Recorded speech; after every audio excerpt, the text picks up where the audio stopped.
Альхамдулиллах, хвала Аллаху за все, что с нами происходит. Мусульманин должен всегда возносить хвалу Аллаху. И его мы восхваляем, обращаемся к нему за помощью, просим прощения и каемся за наши грехи, прибегаем от зла наших душ. Воистину, кого Аллах ведет прямым путем, того никто не собьет, а кого он сбил, того никто не наставит. И я свидетельствую, что нет никого достойного для поклонения, кроме одного Аллаха Субхану ва Тааля. И я свидетельствую, что Мухаммад, саллаху алейхи вассалям, является его рабом и его посланником. А также я прошу Аллаха благословить его семью, всех сподвижников, которые старались на этом пути, а также всех мусульман, которые отдали жизни, которые готовы отдать жизни, которые заключили завет с Аллахом и не изменяют этому завету с Аллахом, они являются настоящими мужчинами. Как сказал об этом Аллах Субхану ва Тааля в Коране, сура Аль-Азхаб, 22 аяте. И только милость Аллаха, что мы здесь собрались, и только милость Аллаха, что Аллах Субхану ва Тааля дает нам возможность совершать какие-то благие дела. Миллионы людей, в Аллахе миллионы людей, которые, как они думают, завтра начнут, они готовы совершать хорошие дела, они готовы все делать, они готовы посвящать коллективную молитву, но завтра, но послезавтра, но послезавтра, и так Аллах Субхану ва Тааля не дает им до конца смерти. А мы должны Аллаха благодарить, что Аллах Субхану ва Тааля дает нам. Мы уже совершаем, это великое благо. И то, что уже записано, альхамдулилля, это является доводом за нас, иншаллах, а не против, если мы совершаем это искренне. Но если мы не искренне, тогда это будет являться доводом против нас. Поэтому мы должны благодарить Аллаха, всегда помнить эту милость, которую он нам оказывает. И одной из милостей Аллаха Субхану ва Тааля является то, что Аллах создал человека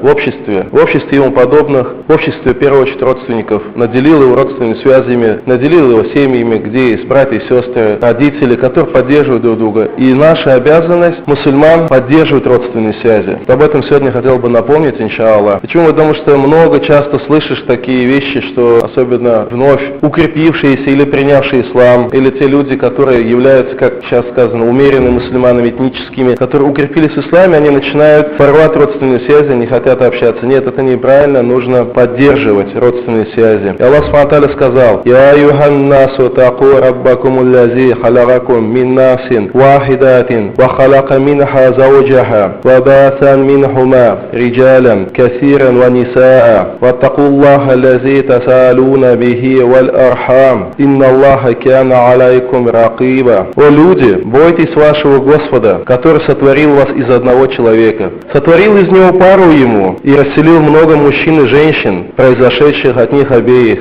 Бойтесь Аллаха, именем которого вы просите друг друга, и бойтесь разрывать родственные связи. Воистину, Аллах наблюдает за вами. Священный Куран, сура Ан-Ниса, 1 аят. И этого аята уже достаточно для благоразумного человека. Как мы сказали, нет разницы мусульманину с богобоязненным сердцем, откуда приходит информация, хадис ли это или Куран ли это. Он берет и он трепещет от страха перед своим Господом, и он стремится в ту же секунду выполнять все это, стремится превратить все эти знания в жизнь. А глупый мусульманин, который все-таки является мусульманином, он не берет эти знания, он не пользуется ими, и они не приносят ему вреда. Как мы уже говорили, он похож на осла, везущего книги. Книги нагружены на осле, но никакой пользы этому ослу они не приносят. Также мусульманин вроде слушает, в ухо влетает, он вроде бы понимает, на том языке объясняется, на котором он понимает, но до него не доходит. Он это не собирается выполнять, он это прослушал, да, говорит, все правильно, машаллах, хорошо сказал, и ушел. Разве это ему польза? Это ему только грех. Почему? Потому что это есть издевательство над религией. Ты издеваешься над религией. Религия не способ для того, чтобы ты принимал и делал, а не для того, чтобы ты покачал, подсокал языком, покачал головой и ушел отсюда. Не для этого не спасала Аллах Субхану ва Тааля религию. И не так понимали ее сахабы. И сообщается слова Абу Хурайры, ради Аллаху анху, что посланник Аллаха, саллаху алейхи вассалям, сказал: кто верит в Аллаха и судный день, пусть поддерживает родственные связи. Хадис приводит Аль-Бухари, имам Муслим. Кто является родственником по шариату? Тут надо уточнить. И спросили шейха Абдул-Азиза ибн База, рахимуллах, ему задали вопрос: какие люди считаются родственниками, архам и близкими? И некоторые говорят, что родственники жены не являются родственниками для ее мужа. Так ли это? Спросили у шейха. И шейх ответил: родственники — это те близкие, которые связаны кровным родством. Кровным родством, либо со стороны отца, либо со стороны матери. Именно о таких родственников говорится в словах Аллаха Субхану ва Тааля. Однако родственники ближе друг к другу по установлению Аллаха. Аль-Анфаль, 75 аят. Родственники ближе друг к другу по установлению Аллаха. И самыми близкими, продолжает шейх, из них являются отцы, матери, дедушки, бабушки, дети, внуки и правнуки. Затем другие по мере близости. Братья и сестры, их дети. Затем дяди и тети по отцовской линии и их дети. Сначала по отцовской линии, затем дяди и тети по материнской линии и их дети. И в достоверном хадисе говорится, что один человек спросил у пророка, саллаху алейхи вассалям: кому мне надлежит проявлять наибольшее почтение, о посланник Аллаха? И посланник Аллаха, саллаллаху алейхи вассалям, ответил: к твоей матери. Человек спросил: а затем кому? Он снова ответил: к твоей матери. Человек вновь спросил: а затем кому? И посланник Аллаха, саллаллаху алейхи вассалям, сказал: к твоей матери. После этого человек спросил его еще раз: а затем, после этого кому? И посланник Аллаха, саллаллаху алейхи вассалям, сказал: затем к твоему отцу, а затем к родственникам по мере их близости. И хадис приводит имам Муслим, рахимуллах. Что же касается родственников жены, продолжает шейх, то они действительно не считаются кровными родственниками для ее мужа, если они не имеют друг с другом родственной связи. Например, если парень взял двоюродную сестру, на ней женился, тогда, естественно, ее родственники, ее родители являются для него кровными родственниками. Однако они считаются кровными родственниками для его детей, рожденных этой женщиной. Конец слов шейха Ибн Мазы, рахимуллах. Вот это четко и понятно. Сначала родители, дедушки, бабушки,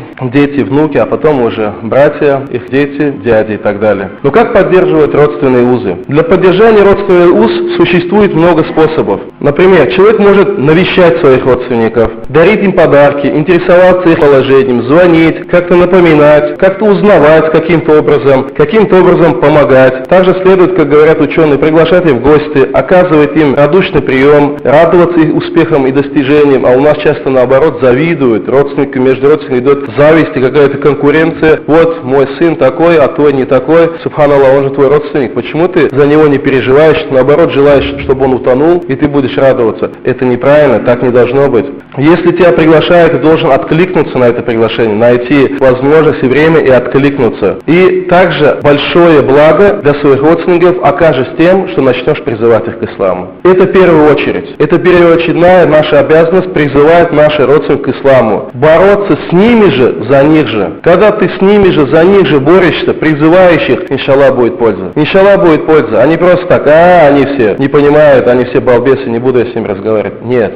Разговаривай и оставь, но не оставляй призыв. Иншаллах, в один из дней ты увидишь плоды этого призыва. Ибн Абу Хамза, рахимуллах, сказал: поддержание родственной связи иногда происходит посредством денег, иногда оказанием помощи при нужде, защитой их от какого-либо вреда, а иногда просто радушным выражением лица и молитвой за них. Имам ан-Навави, рахимуллах, сказал: поддержание родственной связи – это оказание благодеяний родственникам. Это происходит в соответствии с возможностями тех, кто желает поддерживать родственные связи. Есть у тебя возможность помочь материально? Помоги, бисмилля. И с потребностями тех, с кем их поддерживают. Иногда имуществом, иногда услугой, иногда посещением, иногда просто приветствием и другими делами. И мусульмане обязаны поддерживать родственные связи, даже когда не хотят с ними поддерживать родственные связи. Это наша обязанность. Сообщается от Абу Хурайра, ради Аллаху анху, что один человек сказал: о посланник Аллаха, у меня есть родственники, с которыми я поддерживаю родственные связи, тогда как они порывают их. Я делаю им добро, они причиняют мне зло. И я кроток с ними, они поступают по отношению ко мне подобно невеждам. На что посланник Аллаха, саллаллаху алейхи вассалям, сказал: поистине, если это так, как ты говоришь, то ты словно наполняешь их рты горячей золой. И до тех пор, пока ты не перестанешь поступать так, будет с тобой от Аллаха помощник против них. То есть ты поступаешь благо, зарабатываешь, от Аллаха тебе помощник, а они хотят тебе зло причинить, но ты забиваешь им рты горячей золой. Они себе зарабатывают грех. Но поддержание необходимо. Хадис приводит имам Муслим, рахимуллах. И давайте посмотрим плоды поддержания родственных уз. Прощение, в первую очередь, прощение грехов. Сообщается со слов Ибн Умара, ради Аллаху анху, что один человек пришел к пророку, саллаллаху алейхи вассалям, и спросил его: воистину, я совершил великий грех, есть ли у меня возможность покаяться? И посланник Аллаха, саллаллаху алейхи вассалям, спросил: есть ли у тебя мать? Человек сказал: нет. Пророк, саллаллаху алейхи вассалям, спросил: есть ли у тебя тетя по матери? Человек сказал: да. Тогда пророк, саллаллаху алейхи вассалям, сказал: оказывай ей благодеяние. Хадис передал Тирмизи аль-Хаким. То есть грехи прощаются, если ты поддерживаешь связи, родственные отношения с твоими родственниками, помогаешь им в каких-то делах, иншаллах Аллах за это прощает те грехи, и ты приближаешься к Аллаху. Прибавление земного удела, риск. Я от многих братьев слышал, когда деньги нужны, я сразу начинаю звонить родственникам, начинаю спрашивать, и в Аллахе через несколько дней мне приходит пропитание, риск оттуда, откуда я и не ожидаю его удел. И об этом нам говорит шариат. Сообщается от Али ибн Абу Талиба, ради Аллаху анху, что посланник Аллаха, саллаллаху алейхи вассалям, сказал: тот, кто желает, чтобы продлились его годы, увеличилась его доля в этом мире, и он был защищен от скверной смерти, то пусть боится Аллаха и поддерживает родственные узы. Хадис передали Аль-Хаким, Аль-Базар с хорошим исладом. То есть, кто хочет, чтобы продлились даже его годы, и был обширный его удел, баракат в его делах было, пусть поддерживает родственные связи. В другом хадисе от Анас ибн Малика, ради Аллаху анху, сообщается, что посланник Аллаха, саллаллаху алейхи вассалям, сказал: кто хочет, чтобы раскрылся перед ним удел этой жизни, чтобы баракят был в каждом его деле, и продлились его годы, то пусть соединяет родственные узы. Не разъединяет, не разрывает, а соединяет родственные узы. Хадис передали Аль-Бухари, имам Муслим. Также следующий плод это деяние, это одно из любимых дел Аллаха. Сообщается со слов Аль-Хатами: я пришел к посланнику Аллаха, саллаху алейхи вассалям, когда он сидел с группой своих сподвижников, и я спросил: ты утверждаешь, что ты посланник Аллаха? Тот ответил: да, саллаху алейхи вассалям. Я спросил: о посланник Аллаха, какое же дело самое любимое для меня? Он сказал: вера в Аллаха. Иман, это имеется в виду таухид. Я спросил: а посланник Аллаха, затем какое? Он сказал: затем поддержание родственных связей. Я спросил: а посланник Аллаха, какое сделал самое ненавистное для Аллаха? Он сказал: поклонение кому-либо наряду с Аллахом, ширк. О чем мы всегда говорим, если кто-то приобщает, это невозможно тему обойти. В любой отрасли это самый большой грех. Мы должны это знать. Поддерживаем родственные связи. Какие другими делами занимаемся? Если в этом присутствует приобщение к Аллаху сотоварищу в любой форме, тогда твои все дела тщетные, ты уже проиграл. Если же ты мувахид, исповедующий единобожие чистое, а потом дополняешь хорошими делами, тогда у тебя успех. В Аллахе у тебя успех, а это говорил и посланник Аллаха, и, конечно, сам Аллах субхану ва тааля. И дальше этот славный сподвижник спросил, ради Аллаху анху: я спросил: о посланник Аллаха, а затем какое? Он ответил: порывание родственных уз, то есть ненавистно для Аллаха субхану ва тааля. Хадис передал Абу Яля с хорошим исламом. Также это спасение от ада и запуск или вход в рай, пропуск. Сообщается слово Абу Аюб аль-Ансари, ради Аллаху анху, что однажды один бедуин пришел к посланнику Аллаха, саллаху алейхи вассалям, во время путешествия, схватил его верблюдицу за уздечку и не отпускал ее, и сказал: о посланник Аллаха, сообщи мне, что приблизит меня к краю и отдалит меня от ада. И посланник Аллаха, саллаху алейхи вассалям, немного помолчал, затем посмотрел на сподвижника и сказал: ему было дано сопутствие, то есть ему был внушен от Аллаха такой вопрос, очень нужный, ответ на который принесет пользу всем. Затем он переспросил: как ты сказал? Бедуин повторил свой вопрос. Тогда пророк, саллаху алейхи вассалям, сказал: поклоняйся Аллаху и не поклоняйся никому и ничему наряду с ним. Опять мы говорим о ширке, и опять мы говорим о единобожии, о таухиде. Соблюдай молитву, салят, выплачивай закят, очистительное пожертвование, и поддерживай родственные связи. Теперь отпусти верблюда. Хадис передал имам Муслим, рахимуллах. И поддержание родственной связи, как говорят ученые, может быть не только на обоюдном каком-то согласии. Некоторые люди поддерживают связи с родственниками, когда те поддерживают с ними, когда те с ними радушны, когда те приветливы, когда те приглашают их в гости, дарят им подарки, оказывают какие-то услуги, поддерживают материально, и человек говорит: ну как же, мне неудобно, надо тоже вот пригласить, надо тоже что-то сделать. Нет, это, как говорят ученые, он не считается поддерживающим родственные связи. Он считается таким человеком, который отвечает на благое, просто вежливо воспитанным человеком. А человек, который действительно поддерживает родственные связи, он поддержит их даже тогда, когда его прогоняют, оскорбляют, и он какими-то способами, которые доступны в каждой ситуации индивидуально, он старается поддержать эти самые родственные связи. Почему? Потому что он делает ради Аллаха. Ему не нужна благодарность от этих родственников или людей, у него цель и намерение только ради Аллаха. А ради Аллаха мы на людей не смотрим. Пусть нас осуждают, ругают, крутят пальцем о висках, говорят гаиба за спиной. Сколько такого происходит? Но мы должны идти вперед и делать ради Аллаха. Почему? Иншаллах, мы найдем нашу награду у Аллаха субхану ва тааля. Мы только ради Него делаем. И поэтому посланник Аллаха, саллаху алейхи вассалям, сказал: поддерживающий родственные узы — это не тот, кто отвечает взаимностью, но тот, кто поддержит родственные узы, когда с ним порывают. Хадис передали Аль-Бухари, имам Муслим. То есть не тот, кто отвечает на взаимность, а тот, кто поддержит родственные связи, когда с ним порывают. Поэтому надо стараться доступными методами, которые принесут благо, а не вред, поддержит родственные связи.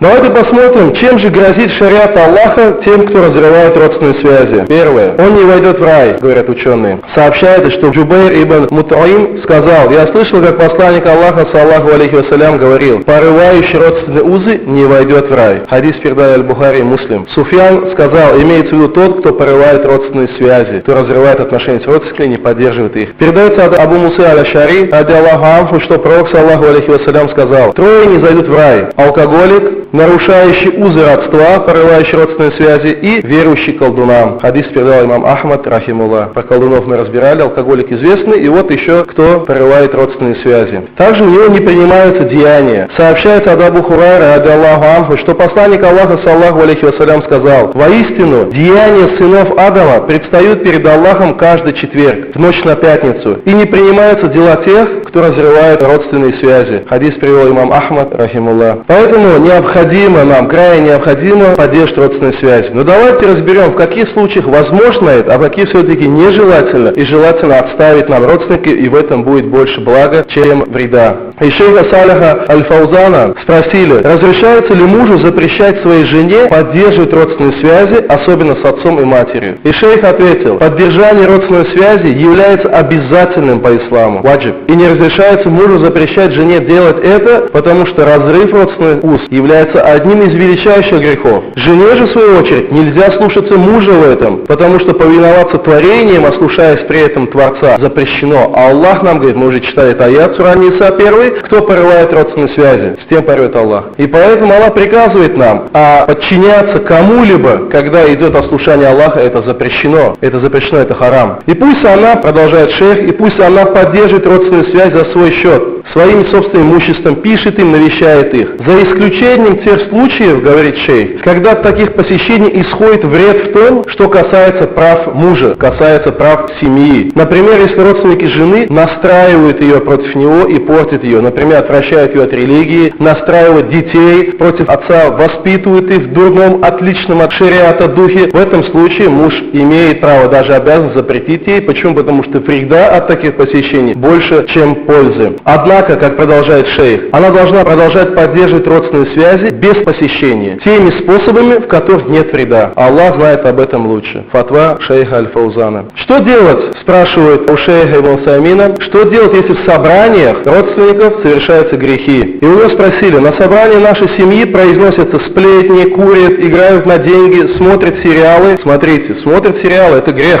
Сюда включили. А для нас сейчас это проблем вообще никаких нет. Включили ящик, 3 часа смотрим, легли как зомби, об этом уже мы говорили, не один, наверное, десяток раз уже говорили про это. И задающий вопрос продолжает. И я не могу порицать их из-за опасений своих родственников, что они еще больше будут упрямиться и начнут ругать и говорить плохие слова о проповедниках и ученых, как они обычно делают в некоторых таких собраниях. Оставить ли мне эти собрания и полностью покинуть их, или поступить как-то иначе? И шейх Усаймин, рахимуллах, ответил, ты должен, ваджиб, обязан полностью оставить эти собрания, если ты не в состоянии исправить эти грехи, которые они совершают. Потому что тот, кто сидит вместе с грешниками, когда они грешат, несет на себе такой же грех, как и они. И приводит шейх далиль аят из Корана. Аллах Субхану говорит, он уже не спаслал вам в Писании, чтобы вы не садились вместе с ними, если услышите, как они отвергают знамения Аллаха и насмехаются над ними. Насмешка — это страшный грех, пока они не увлекутся другим разговором. В противном случае вы уподобитесь им, Аллах говорит, будете такими, даже если вы молчите и просто присутствуете. Поэтому Омар ибн Абдуль-Азиз однажды наказал пьяниц и сидящего рядом с ними праведника. И когда у него спросили, «Я амир муминин, а за что же его?» Тем более он в тот день пост держал, потому что он привел аят, потому что он похож на них, и он не отвращал их от греха, и он дал ему также ударов палкой, так и этим пьяницам. И Аллах Субхану дальше говорит, в противном случае вы уподобитесь им. Воистину Аллах соберет вместе всех лицемеров и неверующих в гиене. Священный Коран, сура Ниса, 140 аят. И дальше шейх Усаймин, рахимуллах, продолжает. И тебе не повредит, если после этого они объявят тебе бойкот или порвут с тобой родственные связи из-за того, что ты оставил собрание, в котором совершаются грехи. Не будет в этом греха для тебя. Если в такой ситуации они объявят тебе бойкот и порвут с тобой родственные отношения, то ты все равно поддерживай узы родства доступными тебе способами. Тогда им достанется грех разрыва родственных уз, а тебе награда за их поддержание. Конец слов шейха рахимуллах. И также у шейха Ибн База спросили, я девушка, мне 19 лет, и слава Аллаху, я соблюдаю шариат. Хиджаб, то есть ношу, соблюдаю шариат. Но иногда я испытываю давление со стороны родителей. Например, они настаивают, чтобы я открывалась, не соблюдала хиджаб перед родственниками мужчинами, которые не являются для меня махрамами, и здоровалась с ними за руку. Вот сегодня это, особенно старшее поколение, вообще болезнь. Здороваются, обнимаются чужие мужчины и женщины, а потом, как делаешь замечание, говорит, а что такого? Мы на одной улице выросли, это, говорит, мой сосед. Ну и что, он что, не мужчина, что ли? А ты не женщина, что ли? Или он тебе махрамом стал? Какой ты имеешь право с ним здороваться за руку и обниматься? Это страшный грех, это харам. И дальше эта девушка продолжает. И чтобы я здоровался с ними за руку. Среди них сын моего дяди по отцу и матери, двоюродный брат. Это харам, он не является махрамом. Муж тети, двоюродный брат матери. И спрашивают у шейха Ибн База, каково решение шариата по этому вопросу? И шейх дает фатва. Он сначала благодарит эту девушку, говоря, благодарю тебя за твою заботу о твоей религии, за то, что ты соблюдаешь хиджаб и за твой вопрос о тех вещах религии, которые тебя беспокоят. И Аллах Субхану сказал, если вы не знаете, то спросите спросите обладателей знания. Сура Ан-Нахль, 43 аят. И дальше он отвечает: о сестра в исламе, тебе нельзя, харам, подчиняться родителям и кому бы ни было, и снимать хиджаб перед родственниками, которые не являются для тебя махрамами. Тут говорится о родственниках, а что говорит о тех, кто выходит на улицу и снимает перед чужими, или же на работу ходит и говорит: я не могу и так далее. Это нельзя, это харам. Тебе работу дает Аллах Субхану ва Тааля, и тебе дает баракат Аллах Субхану ва Тааля, и тебя хранит тоже Аллах. Если все от тебя отвернутся, только Аллах Субхану ва Тааля с тобой останется один. Никогда тебя не предаст и за это никаких денег не попросит. Завтра с тобой что-то случится, и твоему начальнику будет глубоко наплевать, как тебя звали вообще. Просто тебя уволят и заменят другим человеком. Надо об этом думать. Аллах Субхану ва Тааля никогда тебя не оставит. Почему же ты выбираешь тех, которые к тебе несправедливы, и оставляешь то, что для тебя лучшего, сестра в исламе? И дальше шейх продолжает: тебе харам снимать хиджаб перед родственниками, которые не являются для тебя махрамами, такими как сыновья дяди по отцу или по матери и им подобные. Также тебе нельзя пожимать им руку, и ослушание родителей в данном случае не считается грехом и непочтительностью по отношению к ним. И посланник Аллаха, саллаху алейхи вассалям, сказал: повиновение совершается в том, что дозволено, а если это харам, нельзя повиноваться. А вышеназванные действия, продолжает шейх, не являются дозволенными. И посланник Аллаха, саллаху алейхи вассалям, также сказал: нельзя повиноваться творением, ослушаясь в этом Творца, то есть Аллах Субхану ва Тааля. И не разрешается пожимать руку ни двоюродным братьям, ни другим мужчинам, которые не приходят с тем махрамами. Пожать им руки — это грех.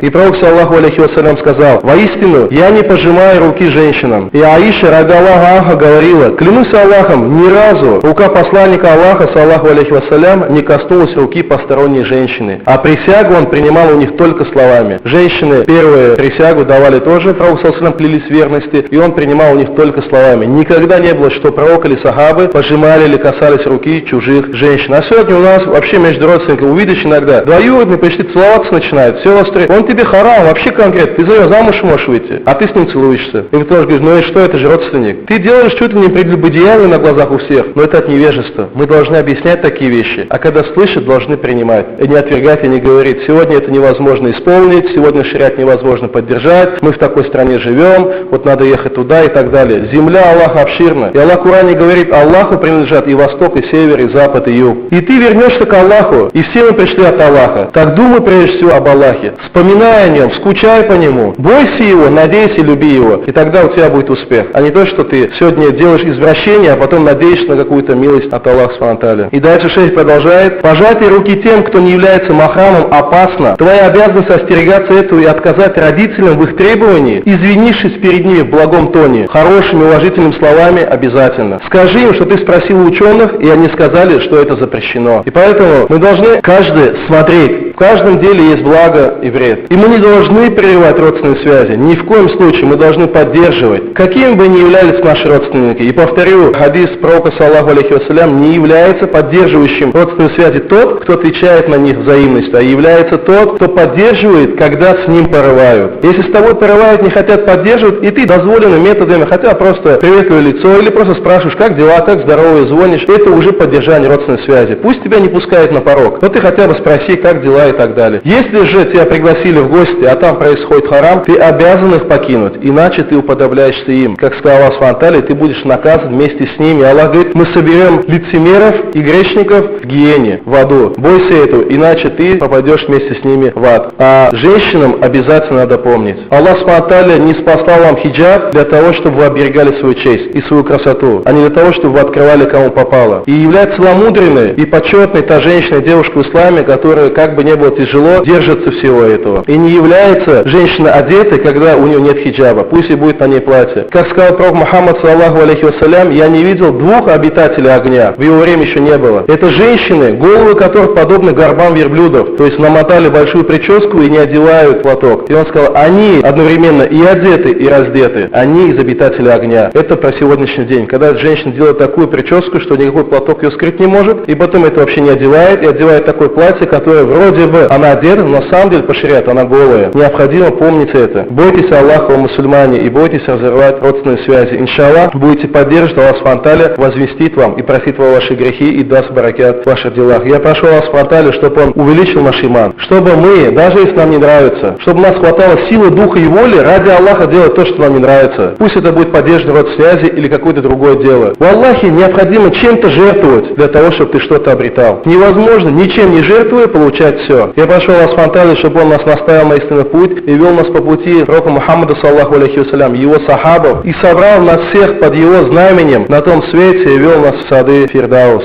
Братья, хотел бы дополнить. Джума – очень важный этот день в жизни мусульман. На сегодняшний день мы оставили полностью сунну. У кого даже есть возможность, и кто обязан приезжать, приезжает под самый намаз. Это неправильно. Опять оставление сунны и введение бидаата в религию Аллаха. Потому что невозможно соблюдать сунну, делать бида. А сунна является тем, что ты приходил пораньше. А даже идет хутба, многие, я вижу, там болтаются, что они там делают. Разве может быть что-то лучше, чем поклонение Аллаху Субхану ва Тааля? Какая у тебя вера, если там решаешь свои проблемы, когда твой братья присутствует на хутбе и поклоняется Аллаху Субхану ва Тааля? Неужели ты не хочешь получить награды и прийти пораньше немного на джума? В Аллахе я уверен, что многие сегодня отдыхают дома и выезжают специально вот под самый, чтобы час успеть. Где же ваш успех? Где ваше стремление? Где ваше устремление к Аллаху Субхану ва Тааля? Вот именно так надо торопиться, а не как приходят мусульмане и начинают бежать, когда уже. Это неправильно. Когда на намаз опаздываешь, надо идти степенно. Но торопиться надо загодя. Вот тогда у тебя будет сильная вера. В Аллахе это попахивает плохими делами. Опасайтесь Аллаха, потому что Он читает в ваших сердцах. И все это видит. Людей может обмануть, но дела говорят о другом. Немножечко стремитесь к лику Аллаха, и Аллах Субхану ва Тааля будет стремиться к вам.